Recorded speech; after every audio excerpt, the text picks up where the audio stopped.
मालिकेच्या आजच्या भागामध्ये आपण पाहत आहोत सावली त्याचबरोबर अबीर ओवी हे तिघेही जण पंढरपूरच्या वारीसाठी फॉर्म फिलअप करत असतात.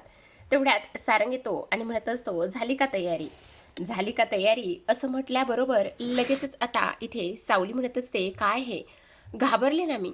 तेव्हा तो म्हणत असतो, घाबरायला आणि काय झालेलं आहे, मीच तर आलेलो आहे ना असं म्हटल्याबरोबर आता मात्र इकडे सावली विचार करू लागलेली असते, सारंग आम्ही तर फॉर्म भरतच आहोत, पण आता मात्र खूप मोठं टेन्शन आलेलं आहे. काळजी अजिबात करू नका, सगळं काही व्यवस्थित होणार आहे असं सुद्धा आता इकडे ती बोलत असते.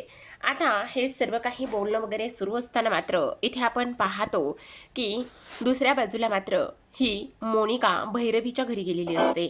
भैरवीच्या घरी गेल्यानंतर आता भैरवी म्हणत असते, ही इथे आणि काय करत आहे. तेव्हा भैरवी मोनिकाला म्हणत असते, का ग काय झालेलं आहे. तेव्हा ती म्हणत असते, काय झालंय ही मात्र महत्त्वाची गोष्ट नाहीये, पण सगळ्यात महत्त्वाची गोष्ट एक आहे की इथे जो माझा नवरा म्हणजेच राजकुमार आहे ना, तो राजकुमार आता इथे घरी नाहीये.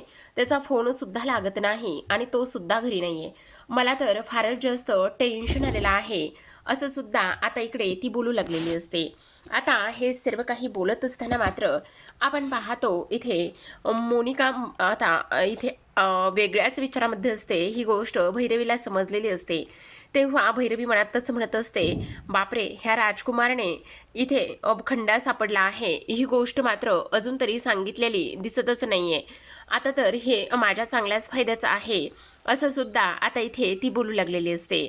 आता हे सर्व काही इथे होत असताना दुसऱ्या बाजूला मात्र सावली विचार करत असते, सारंग खरं सांगू का, मला तर इथे फारच जास्त टेन्शन आलेलं आहे. टेन्शन आणि कसलं आलेलं आहे असं म्हटल्याबरोबर आता ती म्हणत असते, काय करायचं कळतच नाहीये. म्हणजे बघा ना, आता इथे हे सगळं ज्या पद्धतीने होतंय ना, त्या पद्धतीने मात्र तेव्हा सारंग विचार करत असतो, काळजी अजिबात करू नकोस. तेव्हा इथे सारंग म्हणत असतो, मी काय म्हणतो एक गोष्ट करूया ना, हे बघा काही जरी झालं ना तरीसुद्धा इथे आता जी काही पंढरपूरला वारी होणार आहे ना, त्या वारीमध्ये इथे आपण ओवीचा फॉर्म भरूया. मग आता हे सगळं काही सुरू असताना सावली म्हणत असते, ही तर फार चांगली आणि आनंदाची गोष्ट आहे, मी ओवीचा फॉर्म नक्कीच भरते. मग आता लगेचच इथे सारंग म्हणत असतो, ते सगळं काही ठीक आहे, पण पण अबीर म्हणत असतो, आपण सगळेजणच जाऊया ना पंढरपूरला. तेव्हा सावली सुद्धा म्हणत असते, हो जाऊया ना. तेवढ्यातच दुसऱ्या बाजूला ह्या मोनिकाचं लक्ष मात्र इथे ह्या आतमध्ये गेलेलं असतं आणि ती म्हणत असते, इथे आतमध्ये नक्कीच कोणीतरी आहे. कोण आहे. तेव्हा भैरवी म्हणत असते, अगं इथे आतमध्ये कोणीही नाही आहे असं तुला का बरं वाटतंय. तेव्हा मात्र ती म्हणत असते, हो कारण मला समजते की आतमध्ये कोणीतरी आहे. तेव्हा भैरवी म्हणते, नाही ग कोणीच नाही आहे, मार्क्स बघ एकदा, मांजर वगैरे असेल. तेव्हा मार्क्स जातो आणि ताबडतोब तिथे असलेला पडदा जो आहे तो पटकन लावून घेत असतो. आता पडदा लावून घेतल्याबरोबर इथे मात्र मोनिका विचार करत असते, नक्कीच इथे कोणीतरी होतं. पण आता मार्क्सला इथे ती म्हणत असते, हे सगळं काही काय सुरू आहे आणि त्याचबरोबर ही इथे काबरं आलेली आहे असं सुद्धा आता इकडे ती बोलत असते. आता ह्या सर्व काही गोष्टी बोलल्यानंतर आपण पाहतो की इकडे दुसऱ्या बाजूला मात्र सारंग विचार करत असतो की काळजी वगैरे करण्याची काहीच गरज नाही आहे, आपण इथे लवकरात लवकर पंढरपूरला जाऊया. तेव्हा पंढरपूरला जायचं म्हटल्याबरोबर अबीरला सुद्धा फार आनंद झालेला असतो. तो म्हणत असतो, वा वा सुपर हिरो, आपण तर पंढरपूरला जाऊया. तेव्हा सारंग म्हणत असतो, पंढरपूर कुठे आहे, काय आहे हे तुला माहिती आहे का, जवळ आहे का पंढरपूर. तेवढ्यातच आता अबीर म्हणत असतो, पुण्यावरून पुढे गेलं ना की लगेचच तिथेच पंढरपूर आहे असं म्हटल्याबरोबर आता तो म्हणत असतो, हो का, एवढं सगळं तुला बरं माहिती असतं रे. तेव्हा तो म्हणत असतो, काय करणार, आता तुमच्यामुळे मला सुद्धा बऱ्याच गोष्टी समजू लागलेल्या आहेत ना असं म्हटल्याबरोबर दुसऱ्या बाजूला आता भैरवीने तिलोत्तमाला कॉल केलेला असतो आणि तिलोत्तमाला म्हणत असते, काय ग मला एक गोष्ट सांग, मी तुला ज्या ज्या गोष्टी सांगितल्यात त्या त्या गोष्टीचा तू इथे व्यवस्थित विचार केलास का. तेव्हा मात्र इथे ती म्हणत असते, हे बघ तू माझी सगळ्यात मोठी दुश्मन आहेस आणि तू माझी सगळ्यात मोठी दुश्मन असल्या कारणाने तुझ्याबद्दल काय विचार करायचा हे मात्र मला कळत नाही. पण एक गोष्ट मात्र व्यवस्थित ध्यानात ठेवायची आणि ती म्हणजे की काही जरी झालं ना तरीसुद्धा जर तुला माझा विश्वास आणि हे सगळं परत मिळवायचं असेल ना, तर एक गोष्ट मात्र तू नीट ध्यानात ठेव. कोणती, कसली असं म्हटल्याबरोबर आता तिलोत्तमा म्हणत असते, हे बघ जर एकत्र काम करायचं असेल, एकत्र यायचं असेल तर मग मात्र इथे तुला तुला मला इथे सिद्ध करून दाखवावं लागेल. सिद्ध करून दाखवावं लागेल म्हणजे? हो, तेच मी सांगते. अगदी बरोबर बोलते मी. तू स्वतःला सिद्ध कर की इकडे तू फक्त आणि फक्त इथे माझ्याच बाजूने आहेस. जर तू इथे स्वतःला सिद्ध करू शकलीस ना, तरच मी समजेल आणि तरच आपण एकत्र काम करणार आहोत. तेव्हा भैरवी म्हणत असते, तू काळजीच करू नकोस. तेव्हा आता इकडे तिलोत्तमा तिला सांगत असते, तुला सांगू का आणखी एक आतली गोष्ट मी तुला सांगते. सावली जी आहे ना, सावली ती एक काम करणार आहे. कसलं? म्हणजे ती ना इथे पंढरपूरची जी काही वारी आहे ना, त्या वारीमध्ये ती तिच्या ओवीला घेऊन जाणार आहे आणि तिथे ती पार्टिसिपेट करणार आहे. त्याचबरोबर इथे काही जरी झालं तरी सुद्धा ती जिंकता कामा नये. तेव्हा भैरवी म्हणत असते, तू काळजीच करू नको. पण तिलोत्तमा म्हणत असते, पण तुझे जे काही कॉन्टॅक्ट्स वगैरे आहेत ते सगळे काही इकडे आहेच ना, का तू ते सगळं अमेरिकेला सोडून आली आहेस? तेव्हा भैरवी म्हणत असते, तिलोत्तमा तू ह्या भैरवी वजेवर संशय घेतेस, हे फार जास्त चुकीचं आहे. तू अजिबात ह्या सगळ्या गोष्टीचा विचार आता करणं सोडून दे. दुसरीकडे आपण पाहतो आता सावली फोनवर बोलत असते आणि सावली फोनवर बोलत असताना इथे त्या कॉन्टॅक्टबद्दल बोलत असते, टेंडरबद्दल बोलत असते. तेवढ्यातच आता मात्र भैरवी तिथे आलेली असते आणि भैरवी तिथे आल्याबरोबर लगेचच म्हणत असते, खरं सांगू का, हे बघ, ह्या सगळ्या गोष्टी मी तुला सांगत आहे कारण काही जरी झालं ना तरी सुद्धा आता इकडे एक गोष्ट लक्षात ठेवायची आहे. आणि त्याचबरोबर हे बघा, तुम्ही जर इथे माझ्या अशा गोष्टीमध्ये ढवळाढवळ करणार असाल तर गाठ माझ्याशी आहे. काही जरी झालं ना तरी सुद्धा इथे तुम्ही आणि त्याचबरोबर इथे माझ्या कामापासून इथे दूर राहायचं आहे असं सुद्धा आता इकडे ती बोलत असते. आता हे सगळं काही बोलल्यानंतर मात्र इकडे लगेचच ती म्हणत असते, हो का, हे सगळं अगदी तू म्हणतेस तसं जर होणार असेल ना तर एक गोष्ट मात्र नीट लक्षात ठेव. तेव्हा भैरवी म्हणत असते, मी फक्त आणि फक्त इथे फक्त ह्या सगळ्या गोष्टी मी तुला इथे संपवण्यासाठी आलेले आहे आणि जोपर्यंत मी तुला संपवत नाही तोपर्यंत मात्र मी इथे शांत बसणार नाही असं सुद्धा ती म्हणत असते. आता हे सगळं काही बोलल्यानंतर मात्र लगेचच इकडे ती म्हणत असते, हो का, हे सगळं अशा पद्धतीने असेल का? दुसऱ्या बाजूला आपण पाहतो की इकडे मात्र ओवी म्हणत असते, बाबा तुला एक गोष्ट सांगू का? तेव्हा लगेचच आता सारंग म्हणत असतो, कसली आणि कोणती गोष्ट? बाबा प्लीज आपण पंढरपूरला जाऊयात ना, तू नाही म्हणू नकोस ना.